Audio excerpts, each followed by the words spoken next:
Hi, I'm Sarah, a 45-year-old single mom and a nurse from Detroit. I'm running on just 4 hours of sleep. My scrubs still smell like the hospital, and I'm juggling two teenagers while my mother-in-law breathes down my neck.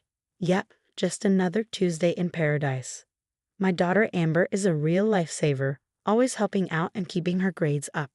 But my son Jake, let's just say he's giving me more gray hairs than my job in the ER. Jake, for the love of God, would it kill you to pick up your dirty socks? I yelled up the stairs, knowing full well I'd end up picking them up later. Leave me alone, Mom. I'm busy, came his muffled reply. I rolled my eyes so hard I thought they might stick that way. Busy doing what? Plotting world domination from your Xbox. Amber walked in, looking exhausted from her part-time job at the mall. Don't bother, Mom. He's been like that all week. I sighed, pulling her into a hug. I don't know what I'd do without you, kiddo. Just then, my phone buzzed. Great, another lecture from the queen of criticism herself. My mother-in-law, Barbara. Sarah, darling, I hope you're not working another night shift. Those children need a mother, not a ghost. Barbara's voice dripped with judgment. Gritting my teeth, I replied, Barbara, I appreciate your concern, but I've got this under control. Do you? Because I heard Jake skip school again yesterday. Dan, how does she always know? Handling it, Barbara. Is there something else you needed? She paused, and I could practically hear the judgment through the phone. Well, I was wondering if you'd given any thought to Amber's graduation gift. A nice piece of jewelry, perhaps. I smiled, thinking of the surprise I had planned. Actually, I got something special in mind. Later that week, I snuck up to a used car lot during my lunch break. Amber had been saving up for a beater, but with college coming up, I wanted to give her a head start. I found a decent Honda Civic, nothing fancy, but reliable. As I signed the papers, I couldn't help but feel a twinge of guilt. Jake wouldn't be getting a car anytime soon. Not with his current behavior, but Amber had earned this. Of course, nothing stays secret for long in this family. Somehow, Barbara found out about the car and lost her mind. A car for Amber, and what about Jake? How could you be so blatantly unfair? I tried to explain. Barbara, Amber's going to college. She needs reliable transportation. Jake can't even keep his room clean, let alone handle a car. You're playing favorites, Sarah. Mark my words, this will come back to bite you. Jake will resent you for this, and I won't stay quiet about it. As I hung up the phone, my stomach churned. Barbara was a master manipulator, and I knew she'd make good on her threat to tell Jake. Graduation was just around the corner, and instead of celebrating, I was bracing for a family meltdown. Little did I know, this was just the beginning of a storm that would turn our lives upside down. But hey, that's life as a single mom, right? Always expecting the unexpected and hoping for the best. If only I knew then what I know now. I was bustling around the backyard, making sure everything was perfect for Amber's graduation party. The grill was fired up, streamers were hanging, and a big congrats, grad banner fluttered in the breeze. I even managed to wrangle Jake into helping, though he was soaking by the cooler. Jake, honey, can you grab some more ice from the garage? I asked. He rolled his eyes. Why can't Amber do it? It's her stupid party. Because she's getting ready, and I'm asking you. Please? Just as Jake trudged off, Amber came out, beaming in her new dress. Mom, this is amazing. Thank you so much. I hugged her tight. You deserve it, sweetie. I'm so proud of you. The guests started arriving, and soon the backyard was buzzing with chatter and laughter. I was just about to reveal the car surprise when I spotted a familiar figure marching through the gate. Oh no, I muttered under my breath. Sarah. Barbara's shrill voice cut through the party noise.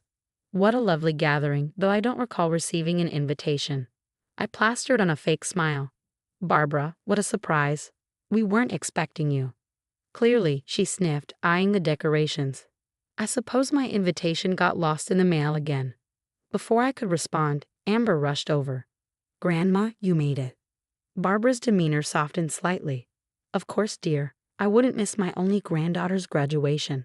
I caught Jake's eye across the yard, his face darkening at Barbara's words. Trying to salvage the situation, I called for everyone's attention. All right, everyone, it's time for Amber's big surprise. I led the group to the front yard, where the Honda was parked with a big bow. Amber's eyes went wide. No way, Mom. Is this for real? I nodded, grinning. You've earned it, honey. As Amber hugged me, squealing with joy, I heard Barbara's voice cut through the excitement. Well, isn't this generous? I do hope you're planning something equally impressive for Jake's graduation next year. The crowd went quiet as Jake stepped forward, his face a mix of hurt and anger. You bought her a car. I tried to explain. Jake, honey, it's not what you think. But Barbara cut me off. It's exactly what it looks like, Jake. Your mother clearly has a favorite child. Barbara, that's enough. I snapped, but the damage was done. Jake turned to me, his voice shaking. Is that true, Mom? You love Amber more than me? Of course not, sweetie. I love you both equally. I tried to reassure him. He yelled, causing some of the guests to gasp. You're always on my case, but Amber can do no wrong. And now this. Amber tried to intervene. Jake, come on. It's not like that. Shut up, he snarled. You're always taking her side. Both of you suck. With that, Jake stormed off, slamming the front door behind him. The party dissolved into awkward murmurs. Barbara stood there, looking smug. Well, I hate to say I told you so, Sarah, but... Get out, I hissed. Now. As Barbara left, I turned to find Amber in tears. Mom, I'm so sorry. I didn't mean to cause all this drama. I hugged her tightly. This isn't your fault, sweetie. It's mine. I should have handled this better. The rest of the party was a bust. Later that night, as I cleaned up, I heard Jake's voice drifting from his room.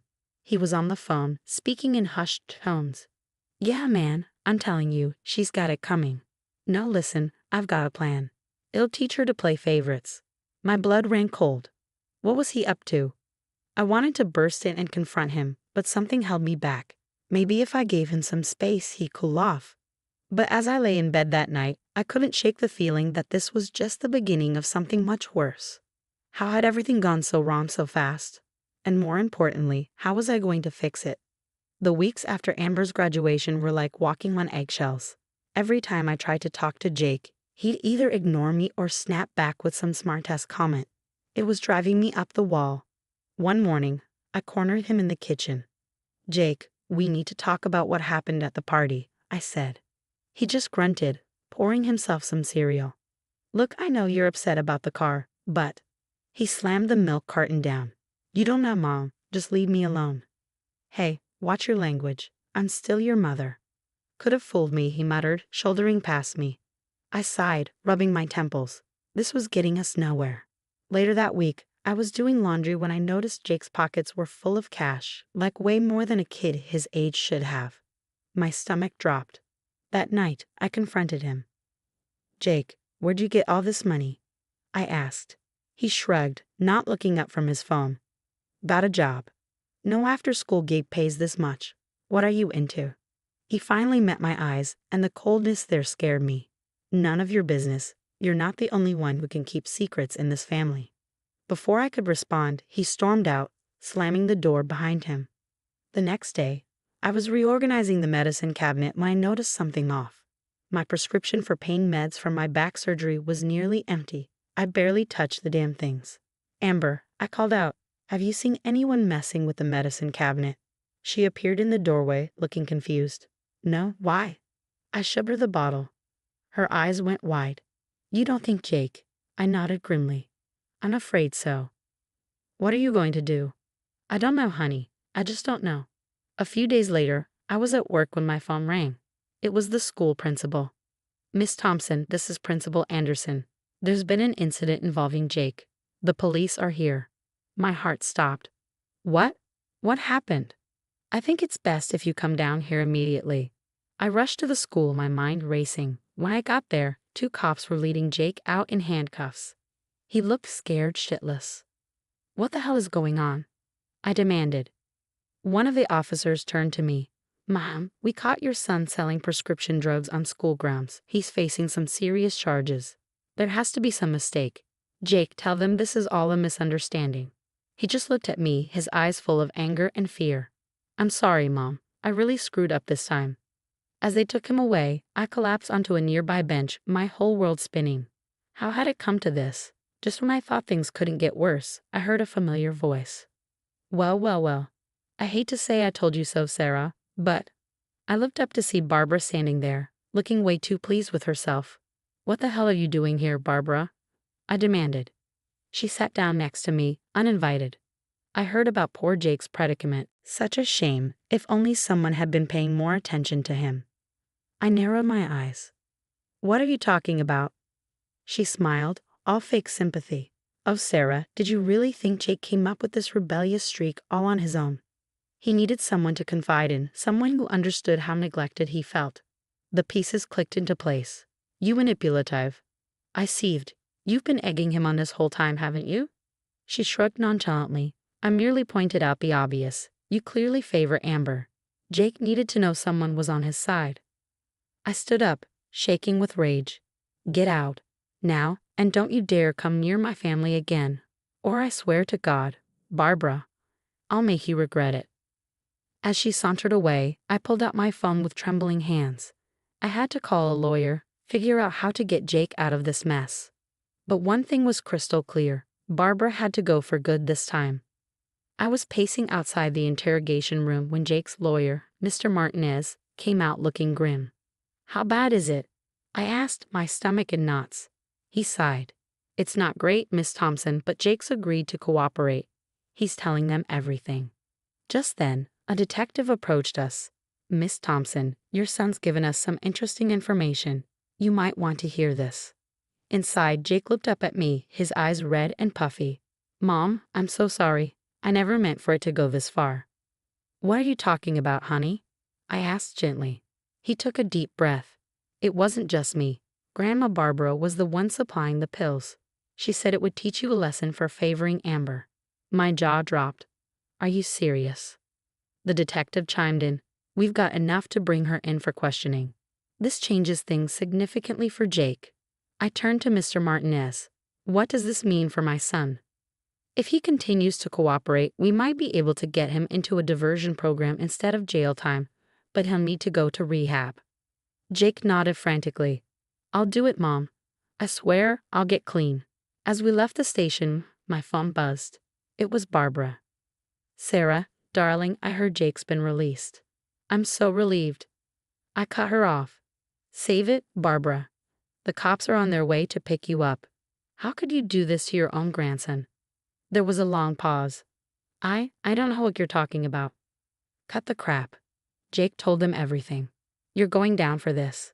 Her voice turned desperate. "Sarah, please, you can't let this happen. I'm family." "No, you're not. Not anymore. Goodbye, Barbara." I hung up, feeling a weight lift off my shoulders. Later that week, we were sitting in our first family therapy session. Amber reached out and squeezed Jake's hand. "I'm sorry I made you feel left out, bro. When you get your license back, we can share the car if you want." Jake gave a small smile. "Thanks, sis. And Mom, I'm sorry for everything. I know you were just trying to help." I felt tears welling up. We've all made mistakes, but we're going to get through this together. As we left the therapist's office, I saw Barbara being led away in handcuffs on the evening news. Karma had finally caught up with her. Looking at my kids, I knew we had a long road ahead. But for the first time in ages, I felt hope. We were going to be all right. The story has ended, but now I have a question for you.